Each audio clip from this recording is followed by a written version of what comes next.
Wacky politics. Russia and China have vetoed a US-led UN resolution on Gaza ceasefire.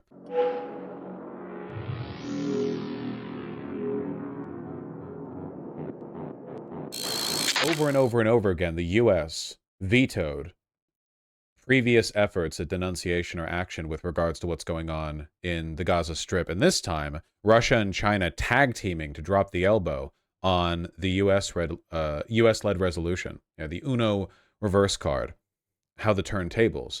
So this is a fascinating one, but it's also one that makes a lot of sense if you take a second to think about it.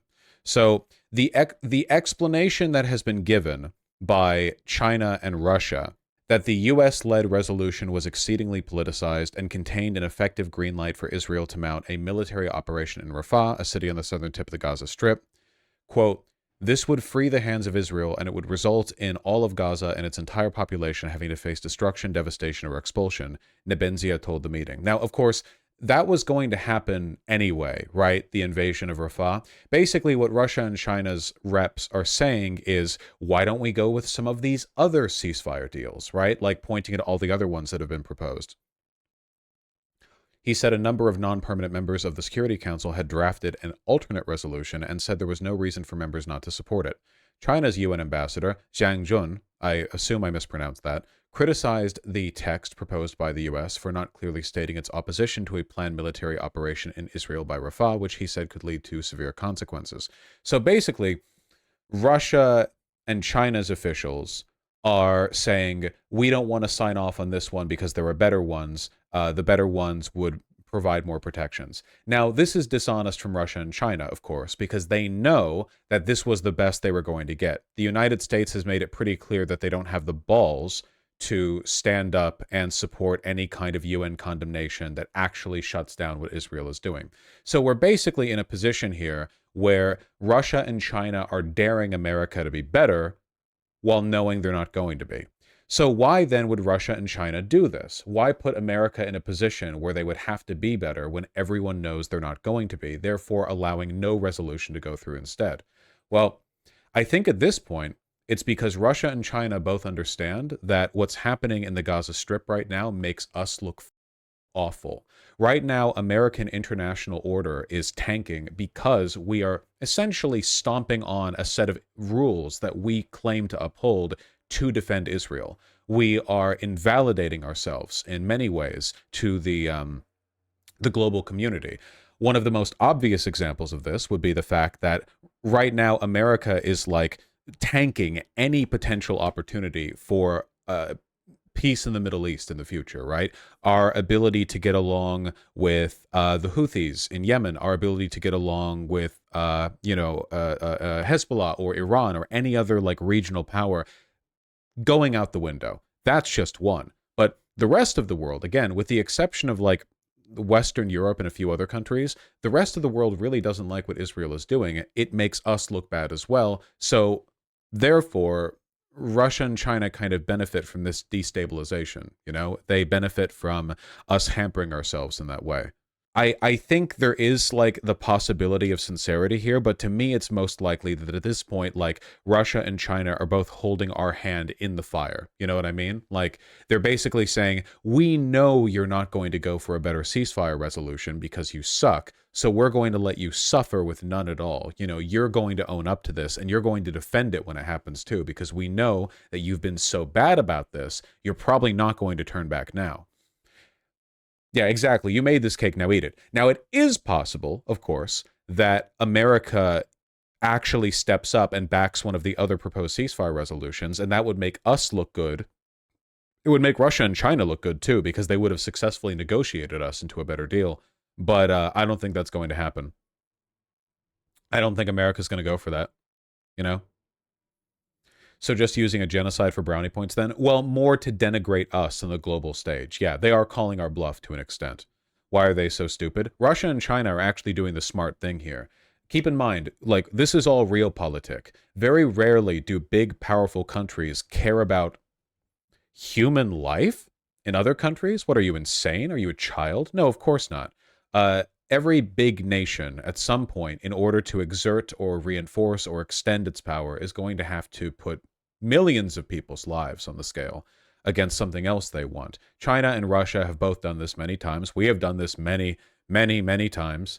Well, I guess China's done it the most because they've been around the longest, but whatever. We've all done this, okay? The lives of the Palestinians in the eyes of Russia and China are worth a lot less than the collapse of global support for the American-led world order, right? So they are, in my opinion, intelligently, it's in their best interest. They're trying to, force us to eat the cake that we've made for ourselves. Obviously, like on a moral level, it's quite bad, but also in fairness, the UN-led ceasefire isn't going to do the US-led ceasefire resolution isn't going to do very much. Again, it's a pause for Ramadan. It doesn't actually stop the conflict.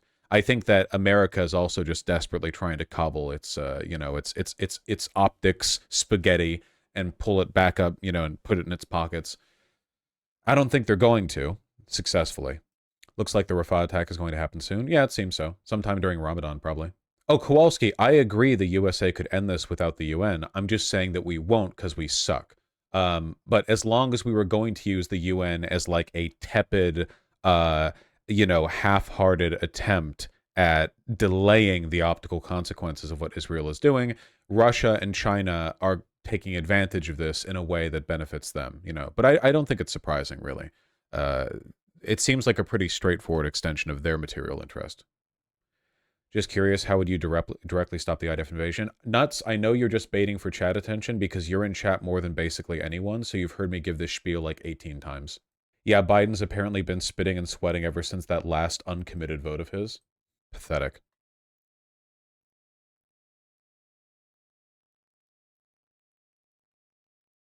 In a private meeting at the White House in January, allies of the president had just told him his poll numbers in Michigan and Georgia had dropped over his handling of the war between Israel and Hamas. What a f***ing surprise. He believed he had been doing what was right despite the political fallout. Honestly, Joe Biden is so old and such a Zionist that it wouldn't surprise me if he actually was surprised that people were responding negatively to what was happening in Israel. Like in his mind, it's like 1964 or something. Yeah, like I have no idea. Like genuinely shocked. Friday was the first time Washington had backed a text that came up for a vote with the word ceasefire in it during the war in Gaza, reflecting a toughening of the Biden administration's stance towards Israel. Oh, nice. The Biden administration's stance towards Israel has toughened from cotton candy to the soft, yielding touch of a styrofoam board. Doesn't this make Russia and China look pretty bad, though? Not to the people they want to look bad to. It might make them look bad to, like, Western liberals, but I think everyone's eyes are on America and Israel for this, America's rep accused Russia and China of vetoing the resolution for, quote, cynical and petty reasons. She said they opposed it simply because it was penned by the U.S. and criticized both countries for not condemning Hamas's October 7th attack in Israel. I'm sorry, hold on a second. The resolution that America is putting forward, the ceasefire during Ramadan resolution, contains text condemning both of those countries for... They wanted Russia and China to veto these. Are you kidding me? Hey, do a ceasefire during Ramadan. By the way, Russia and China are big stinky, and also you can invade Rafah afterwards, da-da-da-da-da. Are you kidding me? Literally, like the do you condemn Hamas in a UN Security Council resolution. So they asked Russia and China to condemn themselves. Might be a missing comma there. Wait, am I misreading this? Oh, guys, wait, hold on. I think there might be an ambiguous comma here. Sorry. She said they opposed it simply because it was penned by the US, comma, and missing then criticized both countries for not condemning Hamas's October 7th attack in Israel. Okay, that's bad writing. That is like actually an ambiguous sentence right there. This is easily fixable, like in grammar. Come on, Reuters. Jesus. Okay, sorry. I read this in one direction, not the other. But I think it's more likely that this should have a comma and then. Okay. Good catch. No, it wasn't me. Someone in chat caught it. Joshi the Lib and VoshFan69 and Hydroponic Maple. All that was what I saw. Yeah. I'm glad you caught that. What is going on here? Why? What are these ridges? That doesn't look like natural folding. Is that a thing? Is that just... Look at how even those are. I guess that could just be a coincidence. It's possible for that to happen. Hmm. Most seamless fashion segue? Oh, you guys are such whiners. You know what? We only have a little bit of time during stream today, which is why I'm not dedicating a solid, like, 500 hours to talking about the new suede linen suit, double-breasted suit that came out from Anthology. You know, it's really just entirely down to my incredible discipline. Good Lord, look at that. I've never felt suede linen, you know? I've never even felt it. I don't... Looks really nice. I've never worn a double-breasted suit. Okay.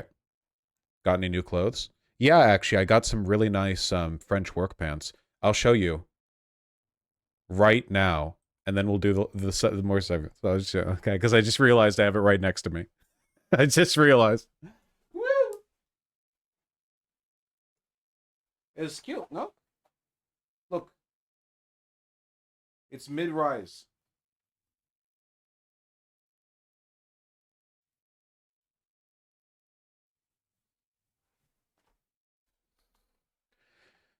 It's very summer.